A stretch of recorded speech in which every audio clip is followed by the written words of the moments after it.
Welcome to Rhodes, the crown jewel of Greece's Dodecanese Islands, where ancient legends meet crystal clear Mediterranean waters.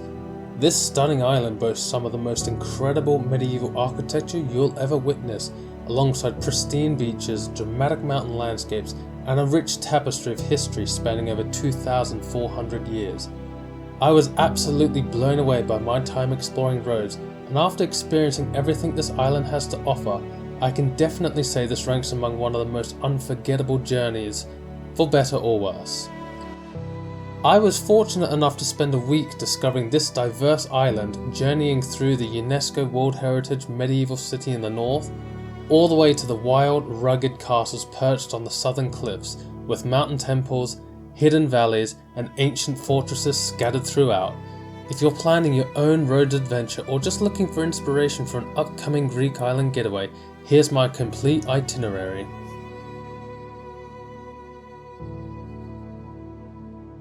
The transport options in Rhodes are quite good, with regular buses connecting major towns, but I'd still highly recommend hiring a car for maximum freedom and flexibility. I constantly found myself taking spontaneous detours after spotting intriguing signs pointing to ancient ruins or secluded viewpoints along the coastal roads. I don't want to make this a negative video, but if you do choose to hire a car, make sure you do loads of research on the company beforehand. Unfortunately, the company I hired from ended up being scammers and a nightmare to deal with. For accommodation, I opted for a mixture of boutique hotels and traditional guest houses booked through Booking.com and Agoda. Again, not to sound negative, but do your research on accommodation and check reviews before booking. One of the places I stayed did not advertise that it's an extra €20 per night for air conditioning. It was so unbearably hot that sleep was almost impossible without it. It's also not advertised, but Greek law stipulates that all tourists must pay €10 per night in a hotel to contribute to their climate change tax, so keep that in mind, as the hotels themselves don't advertise this until you arrive at check-in.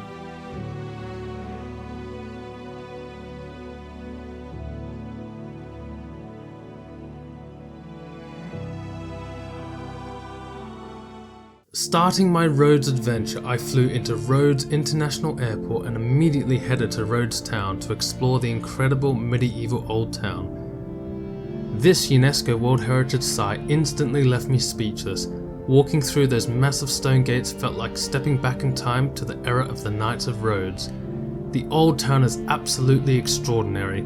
The cobblestone streets, towering medieval walls, and the magnificent palace of the Grandmaster create an atmosphere that's simply magical. I spent my first 2 days wandering these ancient lanes on foot, discovering the famous Street of the Knights, the impressive archaeological museum, and countless hidden courtyards. The medieval fortifications are some of the best preserved in all of Europe, and climbing the walls at sunset provides absolutely breathtaking views over the Aegean Sea. The Old Town comes alive in the evenings with traditional tavernas, vibrant markets, and street musicians creating an unforgettable atmosphere.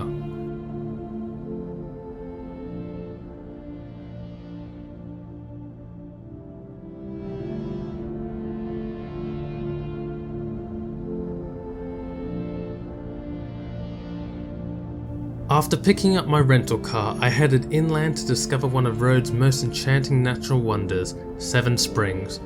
Once you arrive, you'll see a restaurant. Just walk past this and there's two signs, one to the spring and one to the tunnel.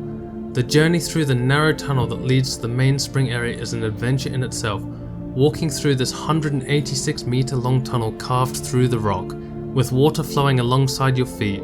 Emerging into the lush valley surrounded by plane trees fed by 7 natural springs was truly magical. The crystal clear pools, the sound of running water, and the dappled sunlight filtering through the canopy created such a peaceful, almost mystical atmosphere. I also stopped off at the holy monastery of the Virgin Mary, with 300 steps to the top with incredible views into the surrounding sea. Further down the road, I also hiked to the top of the Rhodes Castle, the remains of a Byzantine-era stronghold of the Knights Hospiter. If you're strapped for time, then I would recommend just skipping this castle. It's very nice for history buffs and a nice little hike up, but it wouldn't hurt if you needed to miss it, to be completely honest. No trip to Rhodes would be complete without visiting Lindos, and I can see why this spectacular village consistently ranks among Greece's most photographed destinations. The approach to Lindos is stunning, whitewashed houses cascading down the hillside towards a perfect crescent beach, all crowned by the dramatic ancient Acropolis perched 116 meters above the sea. Despite free parking everywhere else on the island, Lindos parking pretty much everywhere costs €7, unless you park on the gravel at the very top of the hill beside the main road and walk down. Climbing up the Acropolis of Lindos was challenging in the heat but rewarding. The ancient Doric columns, the remnants of the Temple of Athena, and the medieval castle built by the Knights of Rhodes create layers of history that span over 2,500 years. Don't let the €20 entry fee scare you away, it's absolutely worth the price if you go at sunset. There's basically no one there and the sunset over the hills is amazing.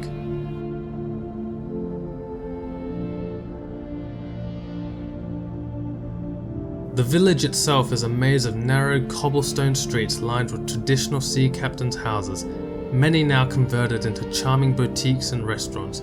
What makes Lindos truly special is that cars are banned from the old village, preserving its authentic character and peaceful atmosphere. Leaving the crowds behind, I ventured to the quieter southern part of Rhodes to explore multiple sites, including the castle of Asklipio. This hidden gem receives far fewer visitors than Lindos, but it's absolutely worth the journey for those seeking authentic historical experiences.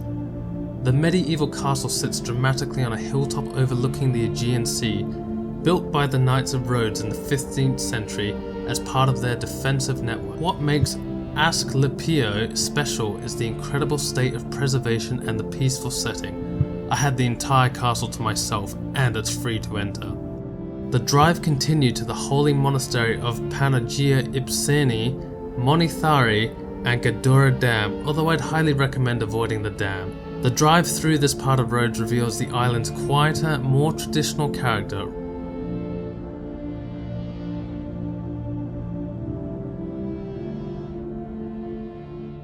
The journey to Monolithos Castle was an adventure in itself, winding down some of Rhodes' most dramatic mountain scenery.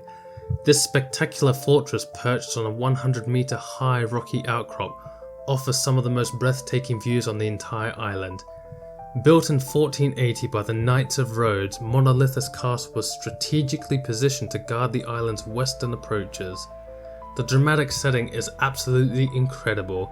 The castle seems to grow directly from the rock face, creating a truly imposing sight that's visible for miles. The climb to the castle is very steep but manageable, and reaching the top rewards you with the panoramic views that stretch from the mountains to the central roads and all the way to the island of Halki on the horizon. Outside of the medieval old town of Rhodes and Lindos, this was the most crowded place during my entire stay in Rhodes. However, my next adventure took me to the highest point on Rhodes, Mount Attaviros, where the ancient temple of Zeus once stood at 1,215 meters above sea level. This felt like a great place to end the day with sunset only 4 hours away. This very challenging hike was absolutely worth every step. However, it was 42 degrees Celsius, and the final 3-kilometer hike up I had run out of water, and there's literally no shade from the sun anywhere. It's completely exposed to the sun. I found myself struggling to continue, so I made the decision to turn back. I wasn't too worried about not reaching the peak, as its only foundations remain at the ancient temple, and the views were still incredible from where I stopped. This gave me an opportunity to head for Kritinia Castle for sunset instead. Kritinia Castle is another masterpiece built by the Knights of Rhodes in the 15th century. This coastal fortress offers a perfect combination of historical significance and stunning sea views. What makes Kritinia Castle special, in my opinion, is its excellent state of preservation and the peaceful setting. Unlike some of the more famous sites around the island, you can explore these medieval walls and towers at your own pace, often with only the sound of the wind and distant waves for company. I was able to enjoy the entire place to myself until the very last moment of sunset, where another tourist arrived to join me for the end. I can honestly say that this castle was my favourite place on the entire island, and the perfect way to end the day.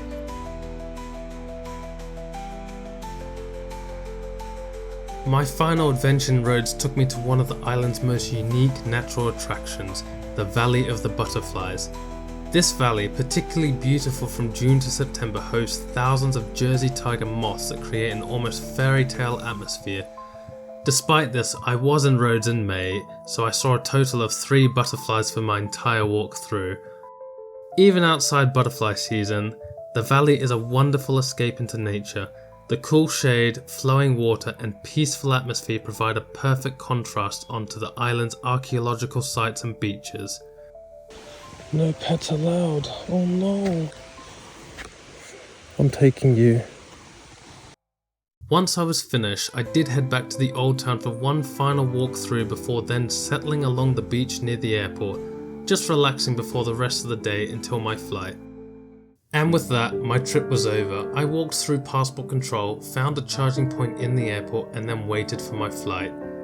My week in Rhodes was very mixed, if I'm completely honest, covering approximately 500 kilometers around this diverse island. While I managed to experience an amazing variety of historical sites, natural wonders and cultural experiences, I feel like the issues I encountered with the awful car hire company, 2 awful hotels, and some of the restaurants which are tourist traps, it made my trip quite disappointing. However, Rhodes proved to be an excellent value for money outside of the touristic old medieval town, especially compared to some other Mediterranean destinations. Here's a breakdown of my cost to help you plan your own adventure. Accommodation for 7 nights with a mix of hotels and hostels came to £130. Car hire came to £196 for 7 days including fuel.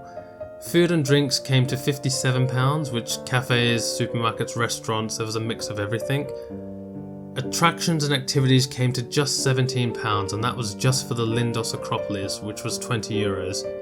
So for that it came to a total cost excluding my flights to £400.